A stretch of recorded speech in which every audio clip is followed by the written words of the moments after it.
and that is talking about Chief Sunday Odoto, who is the Executive Director of Research and Advocacy of the Association of Nigeria Electricity Distributors, ANED. Chief Sunday Odoto, you're welcome to the program this morning. Thank you very much. Good morning. It is normally our custom here to allow Tunde, my partner, to fire the first shots, but I mean, I'm being bothered by this intro that I just read, looking at the electricity situation and looking at what we have experienced in recent days. We also had collapse of the grid, so to say. And what is the present situation of electricity? Thank you very much. Currently, we're experiencing some problem, which is to do with the level of generation of electricity in Nigeria. But for people to understand that, it is important to also know that in this power sector, there's a value chain in the sector, beginning with those who produce electricity. We call them generation companies. And once electricity is produced, there's also the transmission company of Nigeria that is the transporter of electricity. After that, it gets to the distributors of electricity. You can only distribute what has been generated and transmitted to you. But without passing the buck, I think Nigerians also need to understand that the kind of system that we have in the last 60 years, number one, we have failed to generate electricity alongside the increase in population.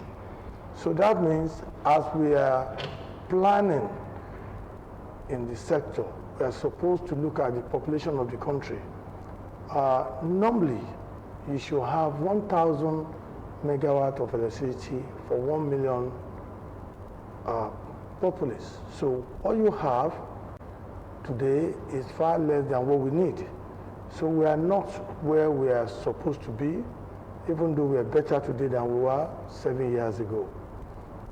In giving the statistics, we must also try to get the facts straight.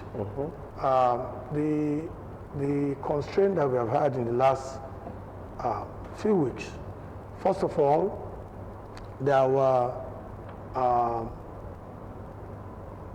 we have three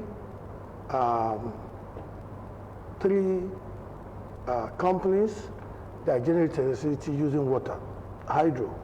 We have Jeba, we have Shiruru, and we have Kanji. But the three of them combined together only generates very little quantum of what we currently generate. Majority of the generation companies generate electricity using gas. Because they use gas, it means that gas is a very important raw material that you need to generate electricity in the country.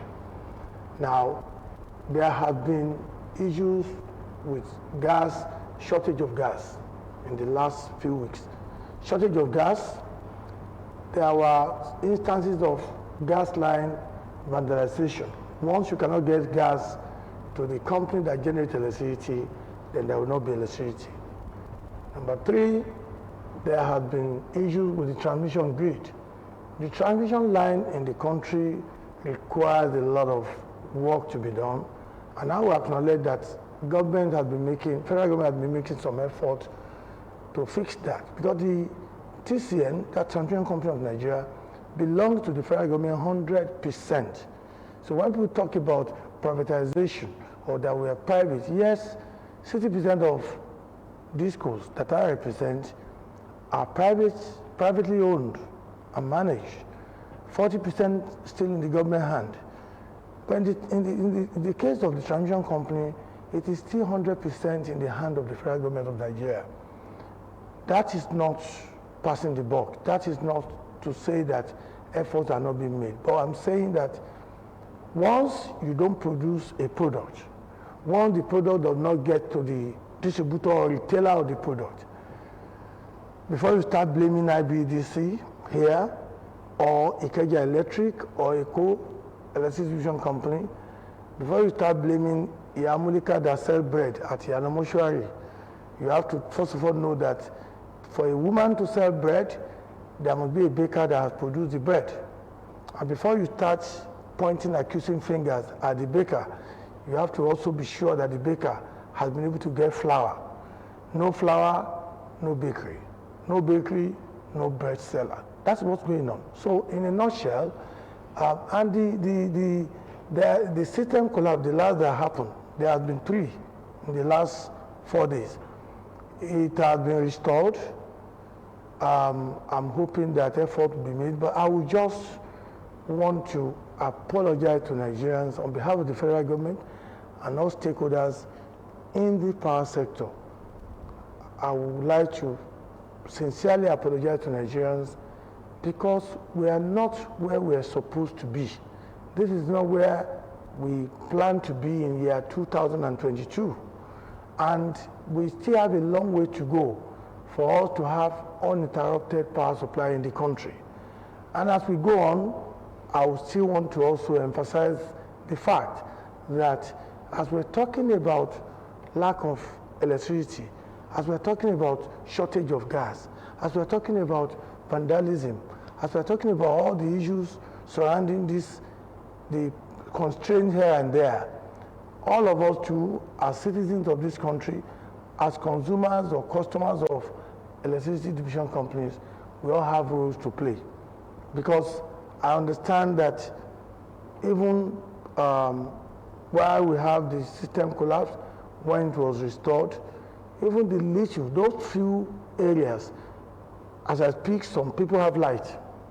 And those few areas where people have light, an effort was made, I'm talking about Ogun State, an effort was made by the staff of Ibadan electric distribution companies.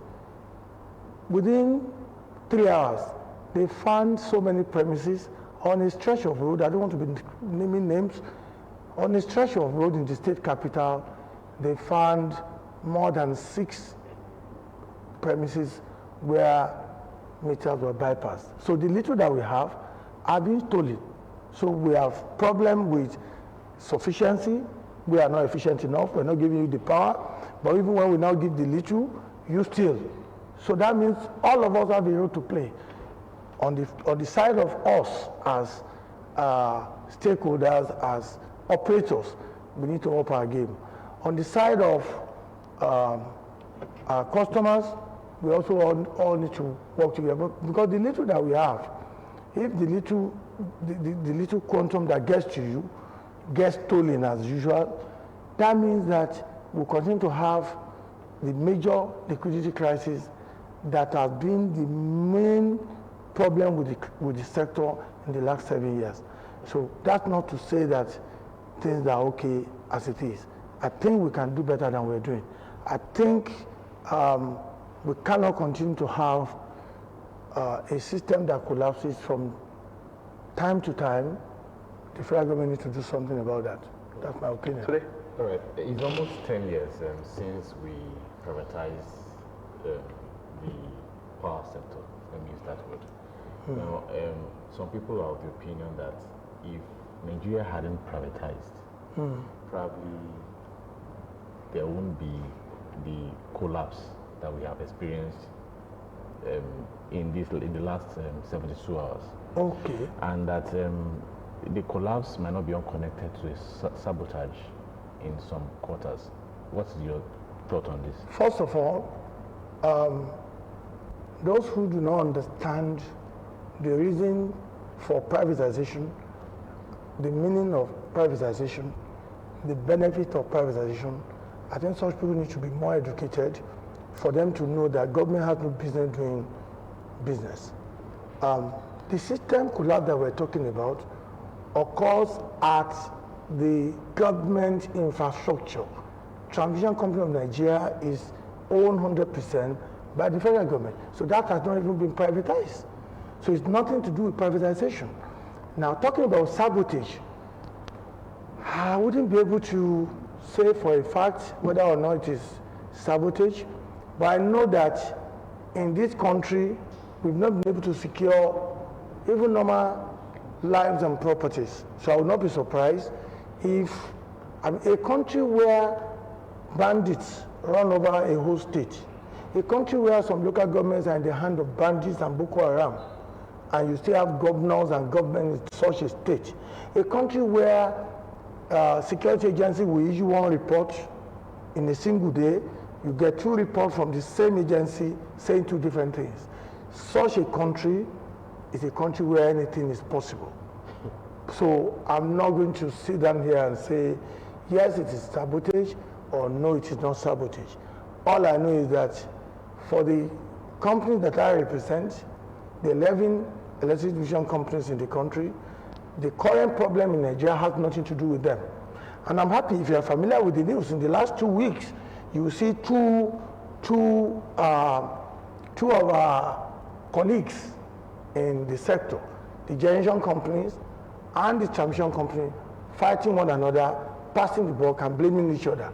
If you go and check very well, you will never hear anybody saying that the discos were to be blamed. The truth is that on our part, we are doing our best. They bring the product to us. We cannot store electricity. Electricity has to be pushed out as soon as it gets to you. So we are doing our best to distribute what we are given, but when nothing is given to us, there's nothing for us to distribute. So I'm happy that if you go back in time, in the last 7 days, you will have seen a lot of big backs between the federal government agency called Transmission Company of Nigeria and the private companies called the Association of Power Generation Companies of Nigeria. Gencos? Yes, Gencos. There was a generation company and they've been blaming each other. If you go back and look at that, it is like the flour mill that produces flour that is required by the bakery to produce bread. Or if the baker that produces bread is blaming the owner of the truck that is supposed to bring the bread from Ibadan to Lagos. Please educate us on the issue of, I know when you talk about transmission and the Gencos, there was this issue of debt too, associated also with the federal government, running into trillions of naira. What is the situation? What are we talking about here? Who is owing who? Why are we owing? Okay, good. I like that. Who is owing who? Number one, we Nigerians, we are owing huge debt. We fail to pay for electricity. When they give us a bill of 5,000, we pay 1,000. In some cases, our own staff gets you and say, this is your bill. Where is the light? 5,000. The staff will say, pay anything, bring anything. Sometimes you even bribe them. You give them 500 naira, pocket that 5,000 remains a receivable. That's a debt. So that's from Nigerians, and that's a huge, trillions. That's there. Number two, and unfortunately so, the federal government of Nigeria, state governments, local governments owe a huge debt. Number three, the ministries, departments, and agencies, particularly the military establishment, Army, Navy, Air Force, particularly the Army, beginning from Alamala here to the cantonment at Ikeja. They believe they have the right to NDA in Kaduna. Collectively, they are owing the Ministry, Department of Agencies, the debt being owed today is over 300 million.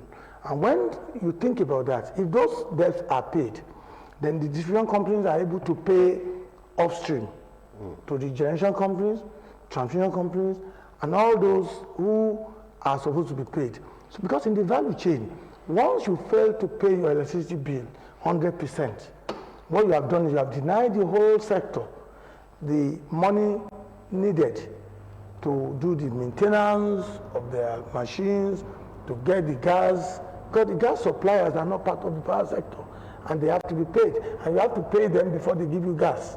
So it's a vicious cycle. So once somebody or somebody somewhere, or a body or a company fail to pay the disco will fail to pay the transmission and generation company through embed. Once that payment is not made upstream, debt will continue to pile up. Unfortunately, what we have now is a huge pile of debt being owed by Nigerians, by Nigerian government. But if we bring a list, you will see that every 36 states in the federation owes something or the other, and that is a major problem, because as long as we do not pay for these services, some people say they only give me 3 hours of electricity. If they give you 30 minutes of electricity, you are supposed to pay for that 30 minutes. And that's why we're interested in everybody being metered. If you are metered and you don't till and you don't bypass it, even where I am now, in this area, they bypass meters. Of reason, we caught people bypassing meters, especially in areas where there are huge supply. You go to Ladera Estate, there's huge supply. Ewange Estate, there's huge supply. Oloke Village, there's huge supply. Obadako, there's huge supply. Where people get electricity, why are they continuously stealing the same electricity? And when you are stealing this thing and you are complaining that there's no electricity, there cannot be electricity when we continue to be thieves. This is something that all of us need to work together to combat. We cannot continue to be so dishonest, even though we are so religious. As some agencies you mentioned, are they too powerful to be, or can't electricity people cut them? Until that is done, until the money is paid, we'll continue to remind them and remind Nigerians and ask Nigerians to appeal to government to pay their debts. If government does not pay, why then, how do you expect an ordinary welder who is fond of stealing energy to pay? But if government pays, if security agencies pay, when we even invite security agencies to arrest those who are vandalizing our cables, they're more than happy to do that.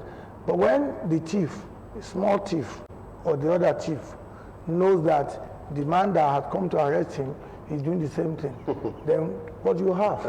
That's the problem. Okay, Nigerians have always spoken about estimated billing, and since you spoke about metering and power theft, now, are there still estimated billing? That's the first question. And secondly, when in cases where you apprehend a domestic usage that power is being stolen, Bypass, as you said, are there route of prosecution? Yeah. Yes. Do we have examples? Yes, unfortunately, we are not prosecuting agencies. We can only hand over culprits or suspects to those that will deal with it. We start with security agencies, the police and the civil defense. In many cases, they try to assist, they do their job. There are so many honest police officers or officers of the civil defense. And of course, they are the other side. But essentially, once we catch people, we take them through the process. Those that we need to report, we report them, and we ensure that we provide all the evidence required. But another problem is the court, judiciary. You take a case to court, you can be there for the next 2 years. In other crimes, cases that should be dealt with summarily, in some, like in England, you take a case of bypass like that to court, everything will be dealt with within a week. Here, there are a lot of problem to do with the huge workload for the judges here, the way the system operates, the police officer, the IPO who is supposed to do the investigation and present facts and good things to the court, and the way certain people and things are compromised. And when you catch a big man, another big man will call the other big man to go and get out or get the big man released. So it's a major problem. Now, talking about estimated billing, yes, there are still estimated billing. And the reason why there are estimated billing, and it is not just in Nigeria. People talk about estimated billing like it's limited to Nigeria. You will be given, you'll be estimated, you'll be placed on estimated billing if you are not metered, or if your meter is obsolete. Any meter that is over 10 years, the integrity of such a meter is in doubt. So when you see those black meters, there are no more meters, they're just mere boxes in people's premises. Now, what are we doing about it? There are two schemes. The federal government, and this we must commend them, and our regulator, they started what is called National Mass Metering Program. That was in 2020, September 2020. The intention is to meter every single household in the country. That one is free of charge. But they also said they would like to empower local meter manufacturers. In doing so, they now needed to create jobs by doing that. But it has not been as fast as one would expect. We need to meter about 10 million people or households in Nigeria. That has not been so. So the second scheme is the one that allows you to pay for your meter. You pay a particular, you apply, they check your house. After that, they determine whether you need a single meter or three-phase meter. Then you make payment. Within 10 days, your meter will be fixed by the meter manufacturer. That one is on, the meters are available. So many people don't want to go and obtain meters. Yet they complain by estimated billing. I say here, if you are under a Ikeja Electric or Ibadan Electric Company or Eko, where we are in this environment, anybody needs a meter. Today, you can go and apply, and I assure you that within the next 20 days, you will get your meter. You pay for your meter, you get your meter. But Nigerians love things free of charge. When the free meal came, they were more than happy. And that one, as soon as the meters are not available now, but as soon as they are available, we're more than happy. And some people have benefited from the free meter. Some of our viewers will confirm that indeed they've been metered free of charge. So we need to take advantage of the MAP. They call it Meter Asset Provider. If you get your meter under MAP, you pay for it, then there will not be any need for estimation. Okay. Estimated billing is not good for anybody. Thank you very much. As we go, let me just ask this quick one. How many megawatts does Nigeria generate now, and how many do we need? We need a minimum of 30,000 megawatts. What are we generating now? What we are generating, what gets to us is what I will answer. Yeah, what gets to us? Not when you say how many megawatts are we generating. What gets to Somebody you? Somebody can come here and tell you that we're generating 11,000 megawatts, 8,000 megawatts. What gets to you is what it's an average of 4,000 megawatts. Wow. So a country that needs, if you have 30 children, you need to give them food, right? If the food you have at home is only enough for 4 of the children, it means that in the morning 4 will eat, 26 will wait, in the afternoon another 4. That's what you call load shedding. They switch off the light in Ijayi and give light to them in Ibarra. That's the meaning of that. So again, it's about sufficiency. We don't have enough. We need to really have enough for Nigerians to have uninterrupted electricity. Chief Sunday Oduto, we want to thank you very much. Chief Sunday Oduto is the Executive Director, Research and Advocacy of the Association of Nigeria Electricity Distributors. And of course, we'll be shedding more light on why we're having problems, where we are likely to continue to have problems, except we all want to see it as a challenge. The government has what to do. We, the users, will also have what to do. And of course, but if some people are still paying bigger than thou, I don't know. Because for the very first time, I think we are ending this program on a very pessimistic note. I don't see light at the end of the tunnel, except everybody decide to do what it's supposed to do. And you agree with me? That's the situation we find ourselves right now. But we'll continue to pray, we'll continue to talk, we'll continue to do our own business by bringing the right people here, especially when it comes to issues like this. Electricity is germane, and we can never grow economically if we continue to have affected electricity. Chief Sunday Oduto, thank you very much again for coming. Thank you. We'll take this break, we'll be back.